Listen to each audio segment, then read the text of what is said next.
right, well, hey, I hope you had a happy 4th of July. I know I did. As I looked back over the Fort Worth skyline and saw fireworks all over the place, and then to the left of our apartment, some illegal activity in the park in city limits. Of course, we had tons of fireworks. So appreciative of those people, but I hope they didn't get caught doing fireworks. So I hope you had a great 4th of July. Before we get started, we are going to take communion at the end of the service. So if you did not get one of these on the way in, a communion packet, please just slip your hand up in the air real quick so we can see you, and we'll get you one of those as we get started. So as we do, I want to tell you a story that I got to hear this week that I thought was just good. I have to share with you. And it's about a story of a home builder. Now, how many of you in the house have built homes, are home builder, architect, design, framing, right? Some of y'all may be home builders. Well, this home builder had worked for the same company for some 30 years. Man, he put in some time in this company and built some wonderful homes. People would ooh and ah over the homes that he would build. If you ever watched HGTV, I mean, think about those homes. When you're looking online, you're like, oh, I want that home. You know, I want that boho, whatever style, industrial, modern. You know, that was the type of home builder he was. He was going out and just building these homes and making people's dreams come true. And so he did this for 30 years. And of course, as time comes, you know, you want to retire, you kind of want to be able to move on and finally put the hammer down and go spend time with your family. So as he was getting closer to retirement, he would say something along the lines at the end of a successful year, hey, it's been 10 years until retirement. Hey, it's 5 years until retirement, and then 3 years, 1 year, and so on and so forth. So he was very vocal about, hey, my intentions to retire are very soon. And so before you know, it's a few months, you know, until retirement, and he's about ready to put the hammer down. The manager comes to him from the company and says, we have one more project for you to do. Now, of course, the home builder's been telling him for over 10 years, I'm retiring, I am done, I don't want to do another project. And so he responds to the manager, hey, I've been doing this I've been telling you for 10 years I'm going to retire, and now you bring me a project that's going to be way overdue for the retirement date that I want. And so, of course, the manager comes back and he's like, hey, I mean, you've done such wonderful work. Please just consider this one last job. You won't regret it. And so the home builder, of course, is like, okay, fine, whatever. I'll do the job. And but this time the job would be a little different. Right? This time, you know, instead of building the way he did before, he would hire out cheap crews. You know, he's going to get the crews and get it done fast so we don't ask questions, right? He's going to cut back on the structural design a little bit, and hey, a little bit of drywall and paint and framing and some tile. And I mean, you can make it look like it was one of his homes, you know, as long as you can kind of dress it up and make it look nice. So he did all this, and lo and behold, he finishes right before retirement. Right, it's right on the money. So he goes back into the office, and he's got this set of keys with him, and he's going in the office, and he's shocked to see that all the team's in the office. He's like, okay, this ain't usual. So he goes up to the guy and to the manager, and he says, all right, here's the keys of the home. I finished it. And to which the manager took the keys, and he said, well, really, we want to honor you for the last 30 years of your work at this company. Man, you've done such a wonderful job. In fact, the way we want to gift you is we want to give you a house you built with your very own hands. Welcome to your new home.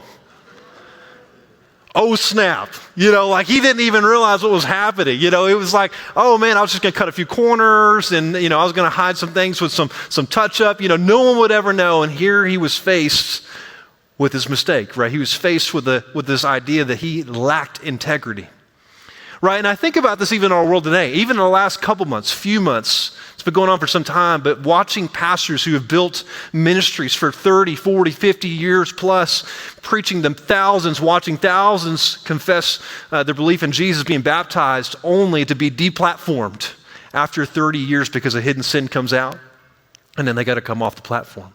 I think about this when it happens in our schools where people are compromising on their beliefs and on their standards in order to maintain a position in the school district.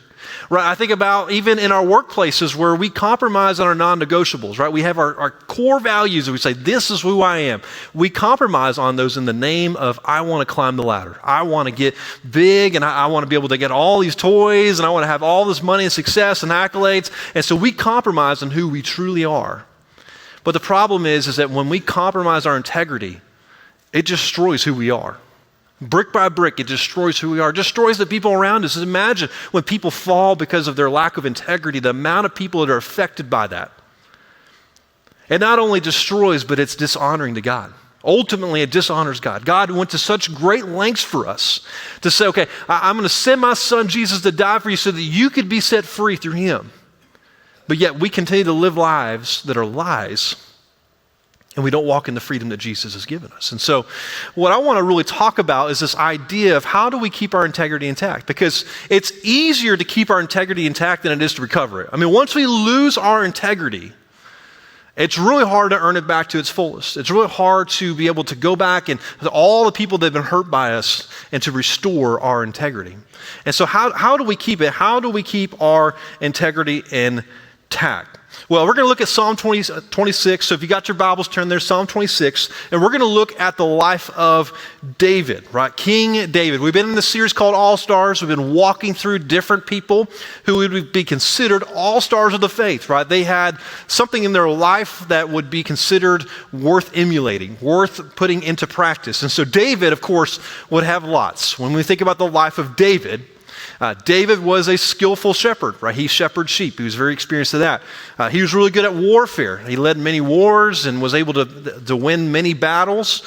He was also able to navigate politics, right? That's very real right now. I mean, David knew how to kind of navigate that situation. He also was a master of navigating mistakes. I mean, if you know anything about David's life, I mean, he made quite a few mistakes, but knew how to own up to it, and he knew how to come around on the backside and find redemption of that. And so when we look at the life of David, we also see that he wrote 73 of the 150 Psalms. He's mentioned in the Old Testament, he's mentioned in the New Testament, and multiple times we see David talking about this idea of integrity. In fact, if we were to read Psalm 78, verse 72, you would see that it is recorded that David shepherded God's people with a heart of integrity and skillful hands. There's that word, integrity, right? He skillfully and with a heart of integrity shepherded God's people. In fact, there's multiple times in the scriptures where he talks about this idea of integrity, how to walk with integrity. Lord, I've kept a heart of integrity. So he mentions this multiple times. So he is a great candidate for us to look at when considering integrity. In fact, when we read Psalm 26, which we're going to read today, if you could summarize it with one sentence, here's what it would be. So you can write this down right here. A life of integrity stays intact when it comes under attack. That a life of integrity stays intact when it comes under attack. That when we choose to align our inner person with our outer person, when we are walking in the true, authentic us, that when we're walking in integrity, that's a life that stays intact. It's not one that unravels at the end of the career. It's not one that unravels at the end of your time, but is one that stays intact and is faithful time and time again. And so let's begin reading Psalm 26. We're going to start in verse 1. And this is the word of God. Vindicate me, Lord, because I have lived with integrity and have trusted in the Lord without wavering. Test me, Lord, and try me. Examine my heart and mind. For your faithful love guides me, and I live by your truth. I do not sit with the worthless or associate with hypocrites. I hate a crowd of evildoers, and I do not sit with the wicked. I wash my hands in innocence and go around your altar, Lord, raising my voice in thanksgiving and telling about your wondrous works.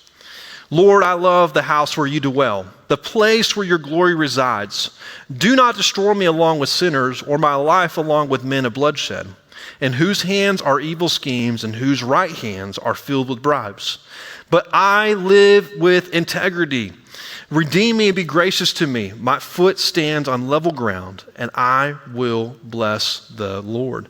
Right, so David starts off this passage in a way that's a little different, right, for us. And he starts off with this plea to God to vindicate him, right? This idea that God would wipe away the blame and the slander and the accusations brought up against him.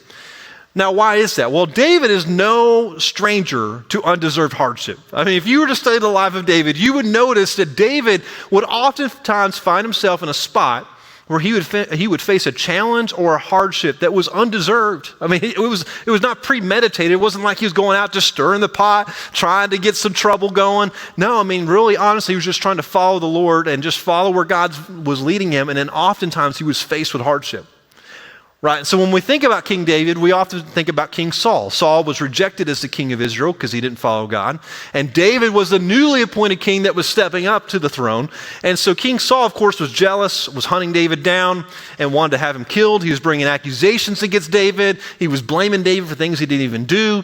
And so before he even takes the throne, he's already got a bunch of hardship, a bunch of challenges, a bunch of suffering on the way to where God's calling him.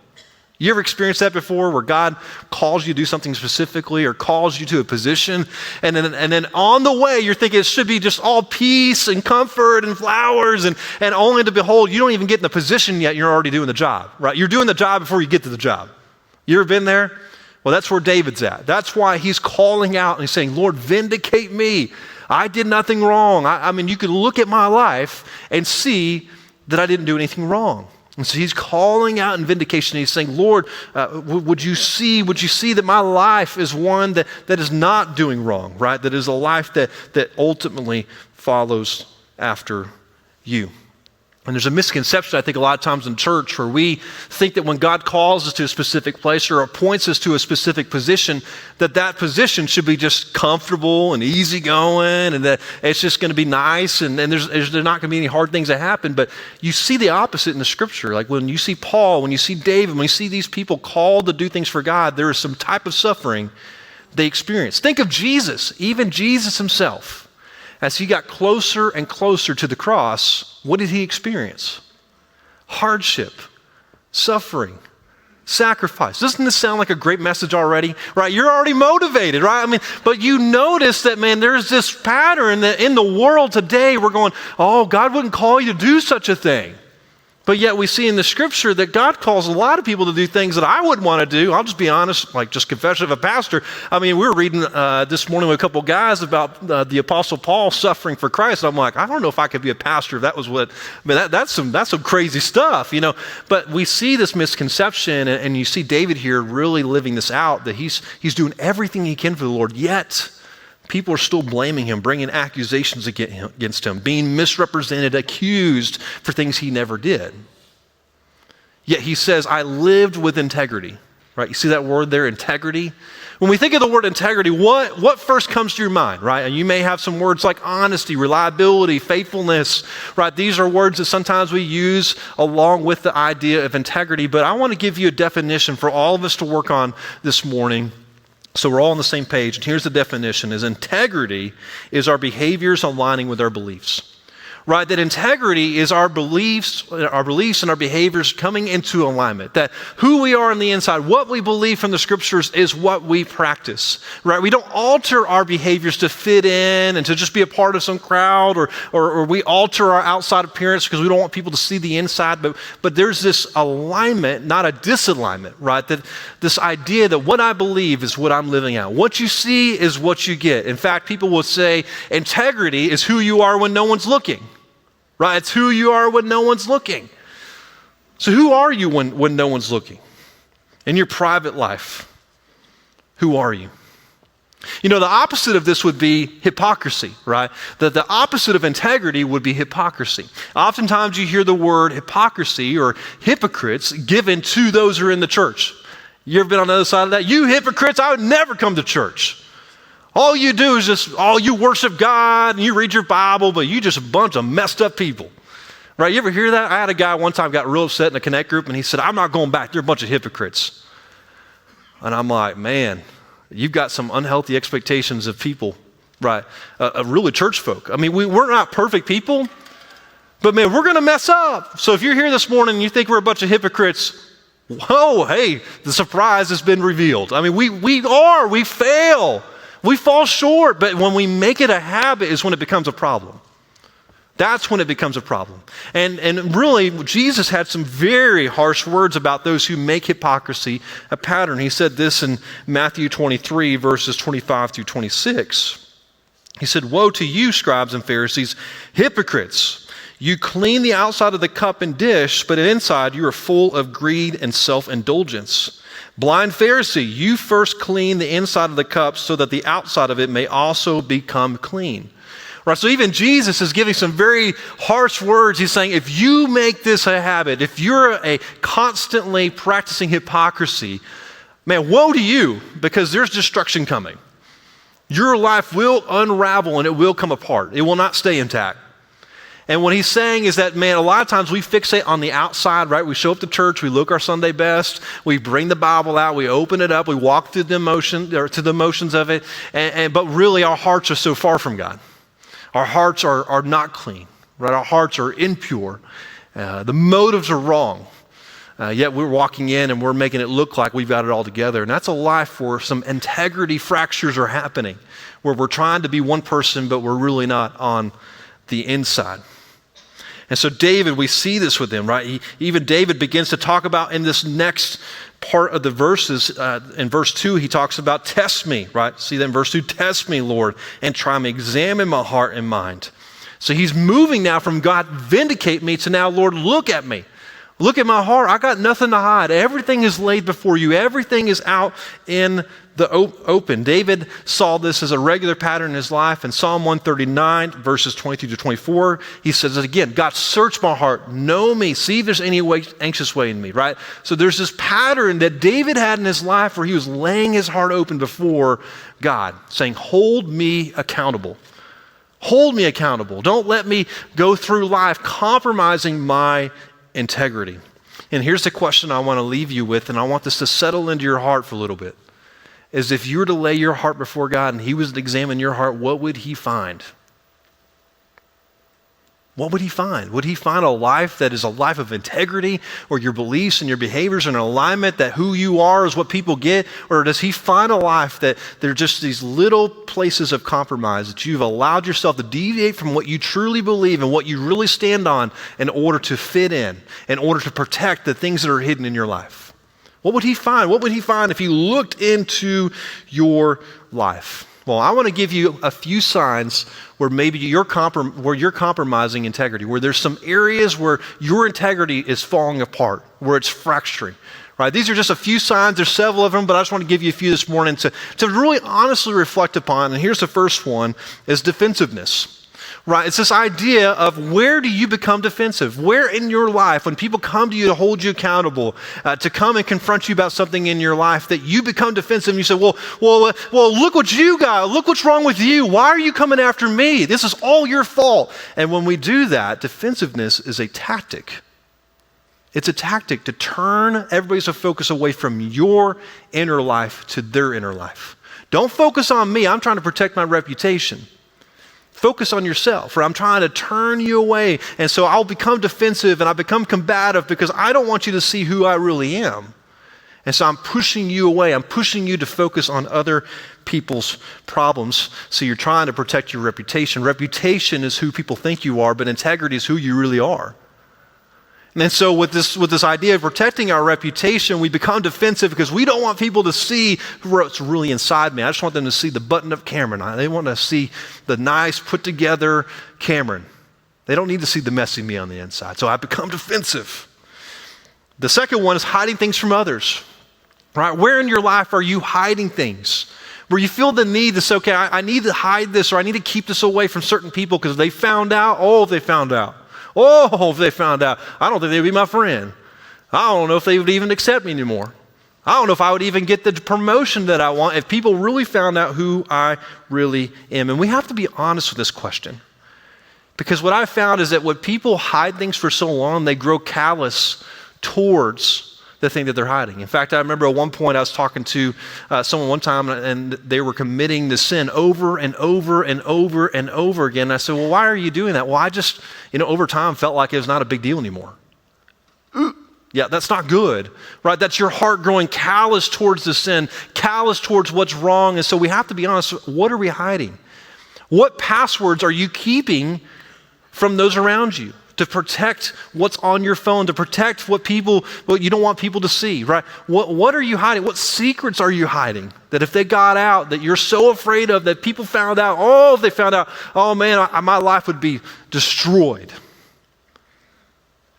What areas in your life are you hiding? Mistakes that you haven't confessed up to because you just think, okay, there's no way I could ever be forgiven. I could never be found redeemed for this thing, and so I'm going to hide it. And here's what's happening. Can I just be real for you for a second? I said this in the last 2 services very quickly, but we have a little more time in this service. So I just want to zero in on this because this is such a big deal that when you hide things in your life, do you know what you're doing?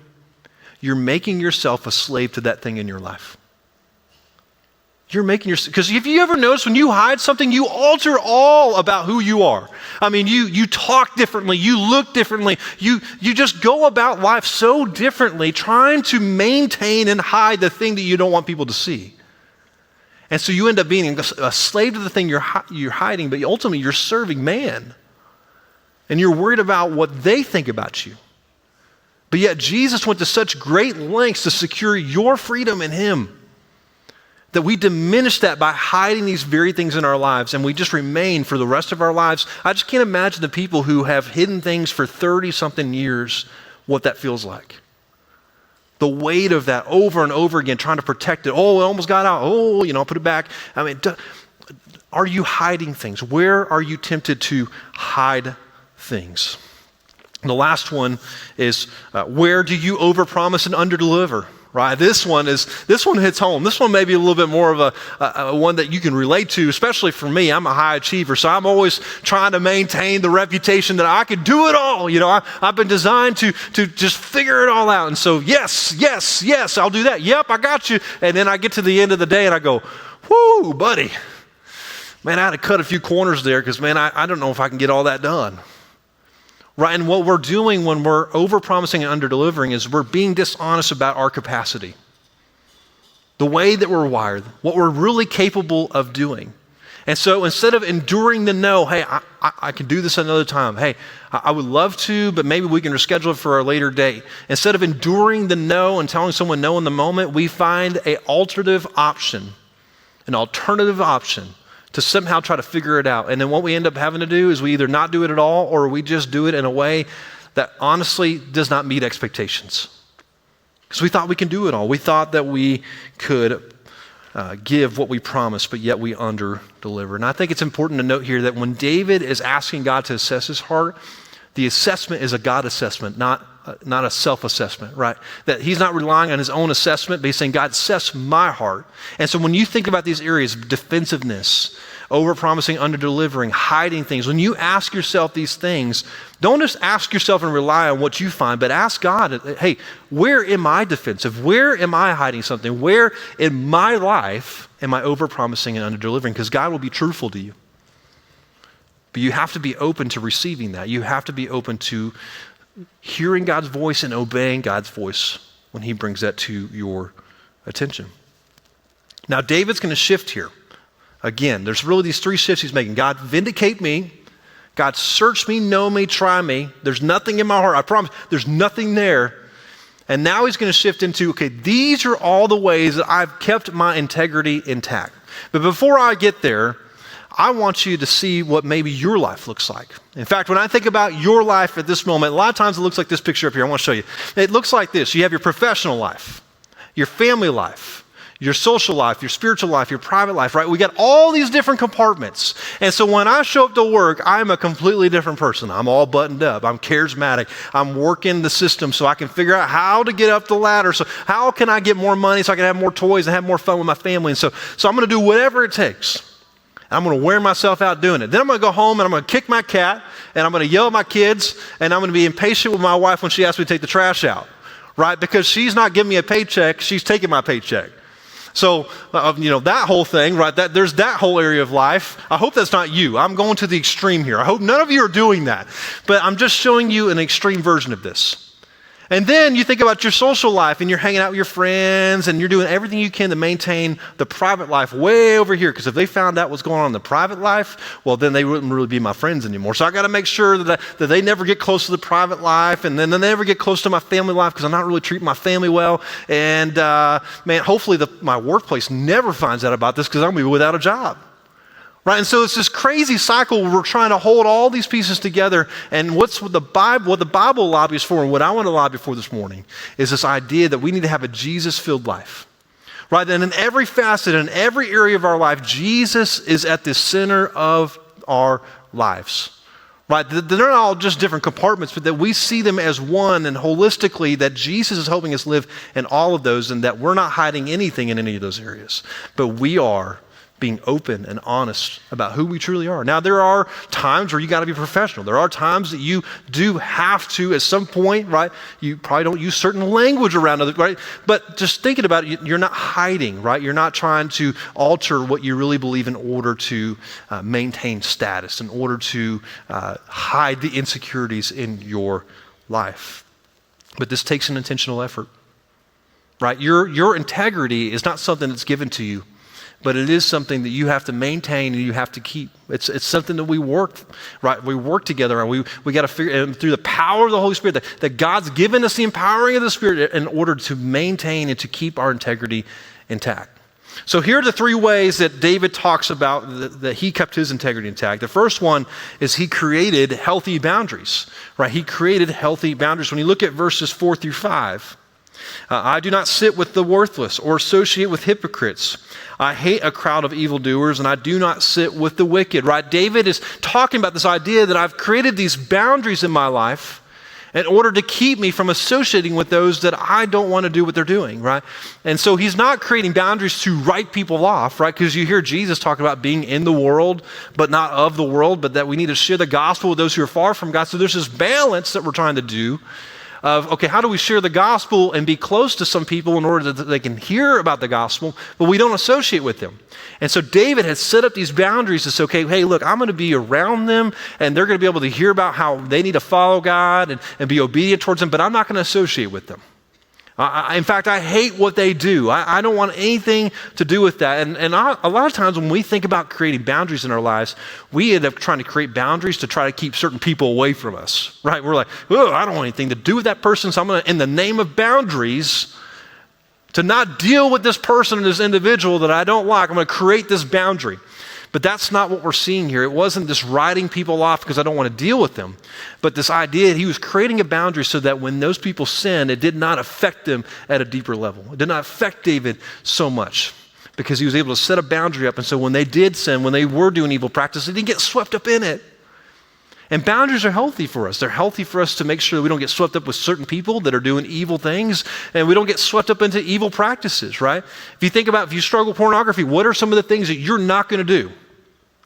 Right? Okay, well, you're not going to find yourself alone with your phone. Maybe you may put some screen blockers on. You may not find yourself alone with a computer. Right? Think about if you're someone who struggled with alcohol. Okay, where would you not go?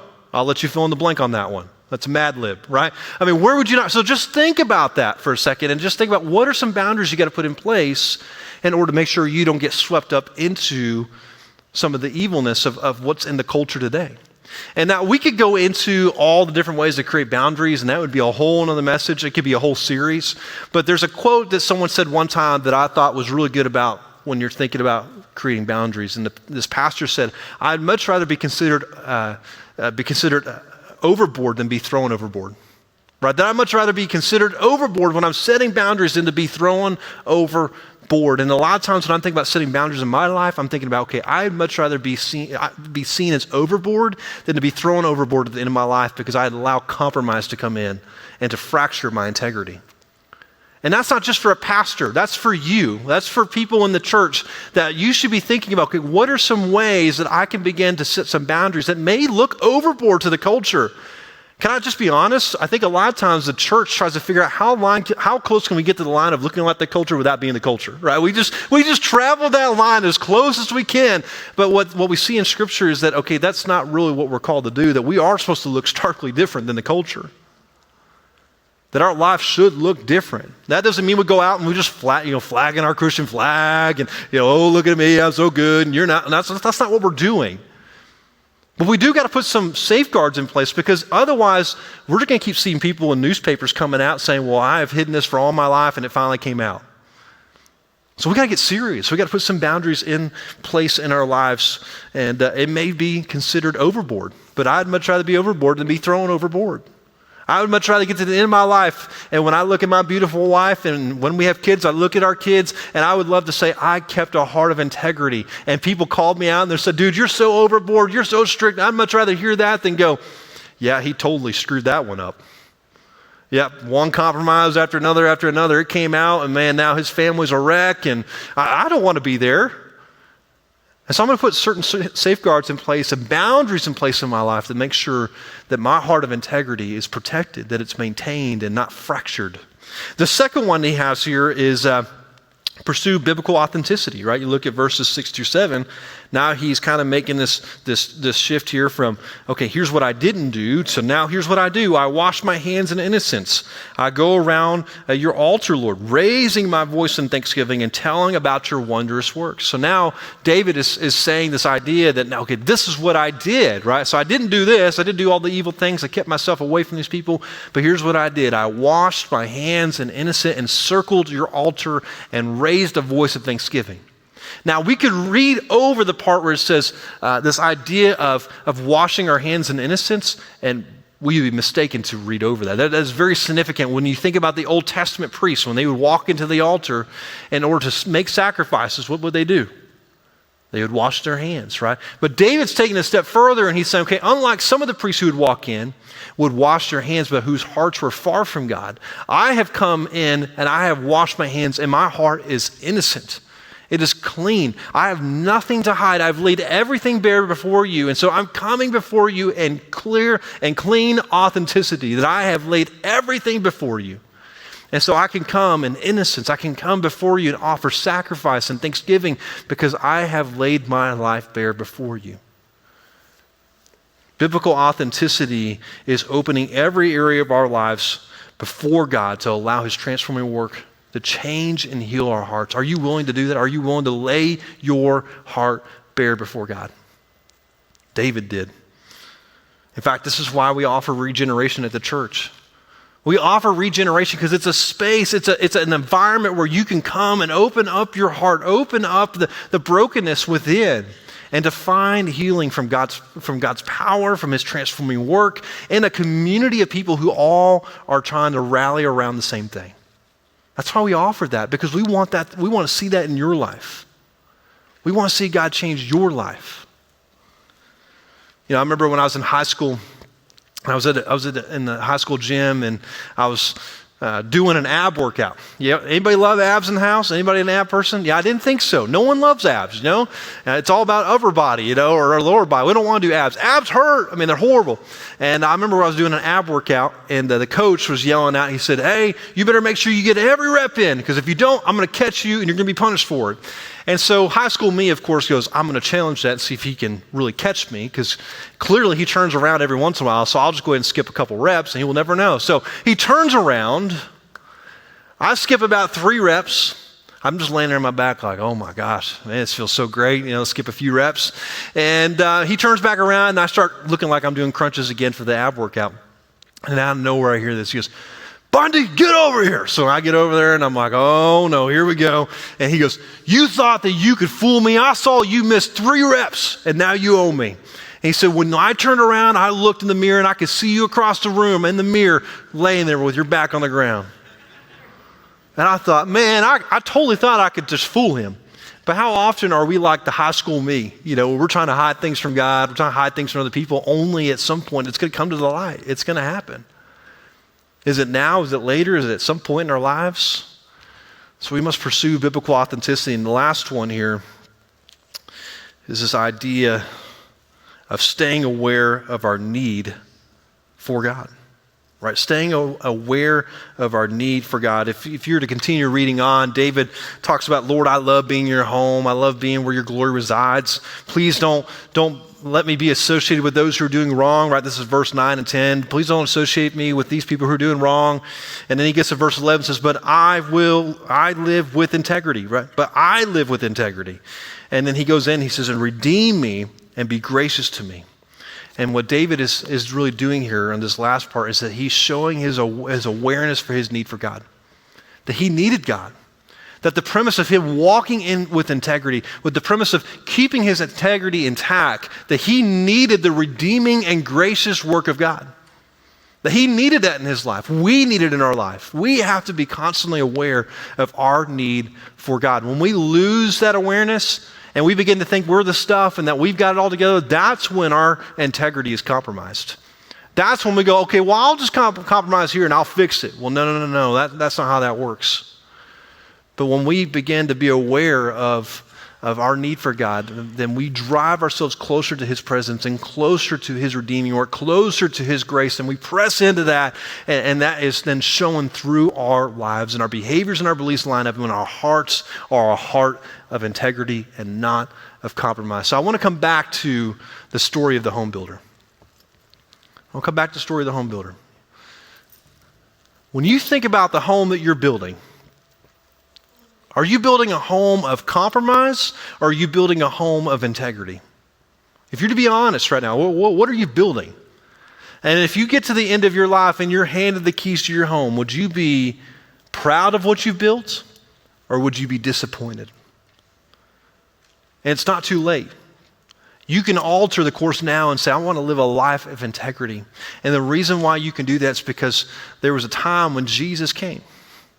The one who showed the greatest amount of integrity, that when he was in the wilderness and tempted, he did not compromise. That when he was in the Garden of Gethsemane, he said, not my will be done, but your will be done, did not compromise. And he got to the cross, and yet again, as he was about to die for the sins of mankind, he didn't compromise. But he stood firm with a heart of integrity. And because of that redeeming work, because of what Christ accomplished for us, we get to live lives of integrity, empowered by the Holy Spirit that he gives to us and seals us with, and the promise that we get to walk in, the inheritance that we've received because of what Jesus has accomplished for us.